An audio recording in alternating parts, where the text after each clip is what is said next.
અત્યારે છોકરા વાળા બનાવો તો 30,000 વ્યૂ આવે, છોકરી વાળા બનાવો તો 3 લાખ વ્યૂ આવે. तो શું કરે ક્રિએટર ભાઈ, कहाँ पे जाए अभी ये मजबूर है ये क्रिएटर है. નવા જે કોન્ટેન્ટ ક્રિએટર હોય ને ક્વેશ્ચન હોય છે કે કયા ટોપિક ઉપર વધારે વ્યૂ આવે, તો ચાલો જાણીએ ક્રિએટર પાસેથી જ. તો મોહિલભાઈ, કયા ટોપિક ઉપર વધારે વ્યૂ આવે?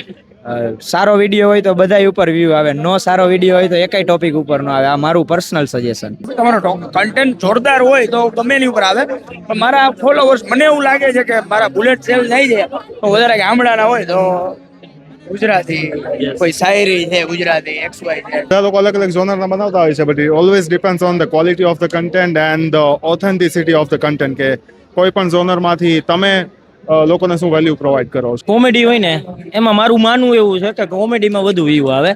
કોમેડીનું ટાઈમ કામ છે ને આપણે બટેટા જેવું છે, ગમે એના ભેગું એને શૂટ થઈ જાય. એટલે કોમેડી છે ને કે નાનાથી લઈને મોટા સુધી લોકોને છે ને બધાને પસંદ, એવું મારું માનવું છે. પરફેક્ટ ઓલું ન કહી શકાય, પણ છતાંય છે ને કોઈક વિડીયો એવું હોય કે જે માણસને 1 to 1 કનેક્ટ કરે ને એમાં વધારે વ્યૂ આવે. મારે છે ને ક્વેશ્ચન આન્સર વાળા વિડીયો હોય ને એની ઉપર વધારે વ્યૂ આવે, કેમ કે મને નેચરલી પૂછતા અને બોલતા વધારે આવડે. સામે વાળો ગમે એ બોલે એની રીતે હું મારી રીતે જવાબ આપીને એને એંગેજિંગ કરી દઉં.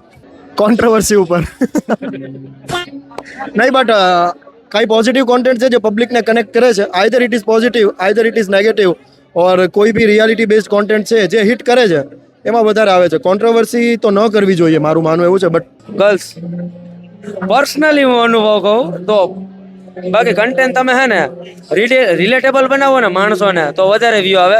અને સેકન્ડ ઓપ્શન ગર્લ્સ, કે ગર્લ્સના રિલેટેડ કંઈક બનાવો, કે ગર્લ્સને ફ્રેમમાં લઈને કે ભાઈ છોકરાને કોઈ જોવા જ નથી યાર. ખરેખર કહું યાર, મેં થાકી ગયો હું ભાઈ. છોકરી હારે બનાવો તો વિડીયો વાયરલ થાય. મેં અત્યારે છોકરા વાળા બનાવો તો 30,000 વ્યૂ આવે, છોકરી હારે બનાવો તો 3 લાખ વ્યૂ આવે. तो શું કરે ક્રિએટર ભાઈ, कहाँ पे जाए अभी ये मजबूर है ये क्रिएटर है.